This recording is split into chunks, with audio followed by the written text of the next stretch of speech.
यंदाच्या विधान परिषदेच्या निवडणुकीमध्ये भारतीय जनता पार्टीने ज्या लोकांना उमेदवारी दिली आहे त्यांची सर्वाधिक चर्चा होते।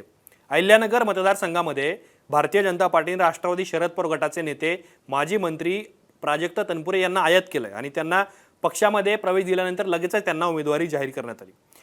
परंतु इथे खरी मेक आहे, कारण त्यांच्या विरोधामध्ये खासदार निलेश लंके यांच्या पत्नी राणी लंके या निवडणुकीच्या रिंगणात उतरणार होत्या अशी सोशल मीडियावरती चर्चा होती आणि तसे संकेत राष्ट्रवादी शरद पवार गटाकडून सुद्धा देण्यात आलेले होते। परंतु काल ज्या वेळेला उमेदवारी अर्ज भरायचा अखेरचा दिवस होता त्या दिवसापर्यंत संध्याकाळपर्यंत राणी लंके यांचा उमेदवारी अर्ज काही दाखल झाला नाही। तिथे काँग्रेसचे नेते करण ससाने यांनी काँग्रेसच्या तिकिटावरती उमेदवारी अर्ज न भरता अपक्ष उमेदवारी अर्ज भरला आणि साहजिकच अहिल्यानगर मतदारसंघाच्या निवडणुकीमध्ये महाविकास आघाडीचा कुठलाही उमेदवार तनपुरे यांच्या समोर नाहीये। त्यामुळे आता तनपुरे यांची लढत सोपी झाली आहे का? आणि सगळ्यात महत्त्वाचं म्हणजे ज्यांची सगळ्यात जास्त चर्चा होती, जे तनपुरेंच्या विरोधात जाऊ शकतात, विखेंच्या विरोधात जाऊ शकतात, त्या निलेश लंके यांच्या पत्नी राणी लंके यांनी माघार का घेतली, अशी कुठली कारणं आहेत ज्यामुळे लंके हे निवडणुकीच्या मैदानापासून दूर राहिले आणि आता राष्ट्रवादी शरद पवार गटाकडून करण ससाने यांना उमेदवारी त्यांना पाठिंबा देण्याबद्दलची चर्चा सुरू झाली आहे। या सगळ्या प्रश्नांची उत्तर आपल्याला या व्हिडिओच्या माध्यमातून समजून घ्यायची आहे। नमस्कार, मी आतिक आणि मुंबई तकमध्ये तुम्हा सर्वांचं स्वागत आहे। सगळ्यात आधी अहिल्यानगर मतदारसंघ जो आहे त्याची काही आकडावारी मी तुम्हाला दाखवणार आहे। त्याच्यामध्ये कुठल्या पक्षाकडे किती मतदार संख्या आहे, म्हणजे नगरसेवक कोणत्या पक्षाकडे सगळ्यात जास्त आहे ते आधी समजून घेऊयात आणि त्यानंतर राणी लंके यांनी अर्ज का भरला नाही या प्रश्नाची सुद्धा उकल आपल्याला करायची आहे। सगळ्यात आधी एकूण मतं ही 452 आहे अहिल्यानगर मतदारसंघामध्ये। त्यामध्ये भारतीय जनता पार्टीकडे 207, शिवसेनेकडे 44, राष्ट्रवादी काँग्रेस अजित पवार गटाकडे 64 आणि इतर म्हणजेच अपक्ष वगैरे महाविकास आघाडी असे करून 137 नगरसेवक आहेत। म्हणजे आता हा चार्ट जर आपण साधारण बघितला तर 450 मतांपैकी 200 पेक्षा अधिकची मतं ही भारतीय जनता पार्टीकडे आहे। आणि असं असताना निलेश लंके यांनी त्यांच्या पत्नी राणी लंके यांना निवडणुकीच्या रिंगणात उतरवण्याचं एक प्रकारे ठरवलेलं होतं, तशी चर्चा सुरू झालेली होती। पण आता ज्या वेळेला आपण बघतो आहोत तिथे 2 अर्ज महाविकास आघाडीकडून आलेले आहेत, अर्थात ते अधिकृत नाही आहेत, तर ते काँग्रेसचे नेते आहेत। करण ससाने काँग्रेसचे नेते आहेत आणि त्यांनी अपक्ष अर्ज भरलेला आहे। परंतु राणी लंके यांनी उमेदवारी अर्ज का भरला नाही या प्रश्नाचं उत्तर आम्ही ज्यावेळेला शोधायला गेलो तर त्यावेळेला राजेंद्र वरपे जे राष्ट्रवादी शरद पवार गटाचे जिल्हाध्यक्ष आहेत अहिल्यानगरचे, त्यांनी माध्यमांमध्ये एक व्हिडिओ सर्क्युलेट केलेला आहे आणि त्यातले काही महत्त्वाच्या गोष्टी त्यांनी मांडण्याचा प्रयत्न केला। अर्थात वरपे काय म्हणाले ते सुद्धा मी तुम्हाला दाखवतोय। पण त्याच्या आधी माघार का घेतली तर तिथे राष्ट्रवादी शरद पवार गटाचे आकडे नाही आहेत। आता जी आकडेवारी मी तुम्हाला दाखवली आहे त्याच्यामध्ये 200 पेक्षा अधिकची मतं भारतीय जनता पार्टीची आहे। त्यामुळं जर भाजपची सगळी मतं भाजपला म्हणजे सोबतच शिवसेना आणि राष्ट्रवादीची मतं तनपुरेंना गेली तर तनपुरे मोठ्या मताधिक्याने विजयी होऊ शकतात याची कल्पना राष्ट्रवादी काँग्रेस शरद पवार गटाला होती। दुसरा महत्त्वाचा मुद्दा असा आहे की शरद पवार गटाचं म्हणणं असं आहे की महाविकास आघाडीच्या जागा वाटपामध्ये अहिल्यानगरची जागा ही काँग्रेसला गेली आणि परिणामी त्यांना तिथे उमेदवार आम्ही देऊ दिला, आम्ही निवडणूक लढण्याचा निर्णय घेतला नाही, आम्ही या निवडणुकीतून माघार घेतली।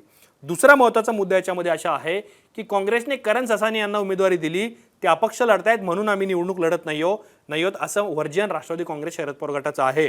पण वस्तुस्थिती अशी आहे की करण ससाने हे पंजा म्हणजे काँग्रेसच्या चिन्हावरती लढत नाही आहेत, ते अपक्ष लढतायत। तिसरी महत्त्वाची गोष्ट अशी होती की ज्या वेळेला निवडणूक लढायची की नाही याबद्दलचा निर्णय व्हायचा होता, तशी चर्चा सुरू होती, त्यावेळेला मुंबईमध्ये राष्ट्रवादी शरद पवार गटाच्या नेत्यांनी सुद्धा राणी लंके यांना लढवायचं की नाही, अहिल्यानगरची निवडणूक लढायची की नाही याबद्दल चर्चा केलेली होती। परंतु वरपे सांगतायत त्याप्रमाणे म्हणजे राष्ट्रवादी काँग्रेसचं जे वर्जन आहे त्यामध्ये ते म्हणतायत वरिष्ठ पातळीवरून आम्हाला थांबण्याच्या सूचना आलेल्या होत्या, म्हणजे माघार घेण्याच्या सूचना आलेल्या होत्या आणि शरद पवार गटापेक्षा अधिकची मतं ही काँग्रेसची होती असं राष्ट्रवादी काँग्रेस शरद पवार गटाचं म्हणणं आहे। कमी मतं असल्यामुळे सुद्धा आम्ही माघार घेतली, म्हणजे मी जो चार्ट तुम्हाला दाखवतो आहे भाजपची मतं अधिक आहे तेच राष्ट्रवादी काँग्रेस शरद पवार गट सांगण्याचा प्रयत्न करत आहेत। त्यामुळे आता ते शरद पवार गटाला एक प्रकारे ते काँग्रेसला पाठिंबा देणार आहेत, यातून एक स्पष्ट होतं। काल राणीताई लंके यांचा फॉर्म भरण्यासंदर्भात सकारात्मक अशी चर्चा झाली होती, परंतु त्या पूर्वीची पार्श्वभूमी अशी की ही जागा वरिष्ठ पातळीवर जागा वाटपात काँग्रेस पक्षाला त्या ठिकाणी गेली होती आणि काँग्रेस पक्षाचे श्रीरामपूरचे लोकनियुक्त नगराध्यक्ष आणि काँग्रेस पक्षाचे आणि महाविकास आघाडीचे नेते आदरणीय बाळासाहेब थोरात साहेब यांचे खंदे समर्थक करण ससाने तसेच काँग्रेस पक्षाचे दुसरे कार्यकर्ते दीप चव्हाण यांनी ऑलरेडी उमेदवारी अर्ज त्या ठिकाणी दाखल केलेले होते आणि मग आम्ही अर्ज भरायची तयारी केल्यानंतर याचे माध्यमांमध्ये आणि इतरही ठिकाणी काही पडसाद उमटले. महाविकास आघाडीत बेबनाव, महाविकास आघाडीत बिघाडी अशा स्वरूपाच्याही बातम्या काही माध्यमांमध्ये त्या ठिकाणी आल्या आणि त्याची दखल वरिष्ठ पातळीवर आमच्या नेत्यांनी घेतली. महाविकास आघाडी ही अतिशय एक संघ असून भविष्यातही आम्ही एकत्र त्या ठिकाणी निवडणुका लढवणार आहोत.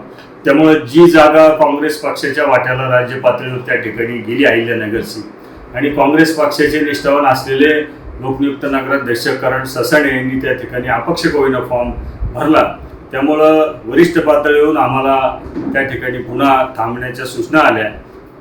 आज अहिल्यानगर येथे रोहितदादा पवार आमदार, खासदार निलेश लंके साहेब असेल, मी असेल, आम्ही एकत्र असतानाच त्या ठिकाणी तशा सूचना आल्यामुळे आम्ही पूर्ण तयारी केली होती.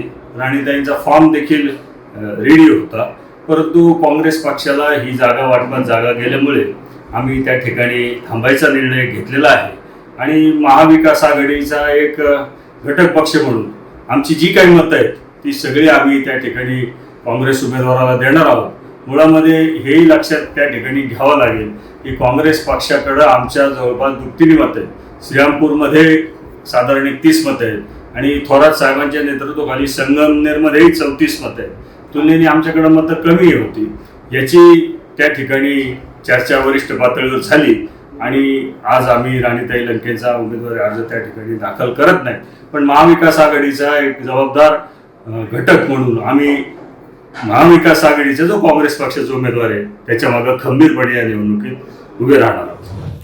पण राणी लंके यांचं लढणं किती महत्त्वाचं होतं? मागच्या वेळेला लोकसभा निवडणुकीमध्ये निलेश लंके हे अहिल्यानगरमधून विजयी झाले, परंतु त्यांच्या पत्नी राणी लंके यांचा पारनेर विधानसभा मतदारसंघातून थोडक्या मतांनी पराभव झालेला होता आणि त्यानंतर महानगरपालिका असेल, नगरपालिका असेल किंवा अन्य स्थानिक स्वराज्य संस्थांच्या निवडणुका असतील, या निवडणुकांमध्ये राष्ट्रवादी शरद पवार गटाची पिछेहाट झालेली होती.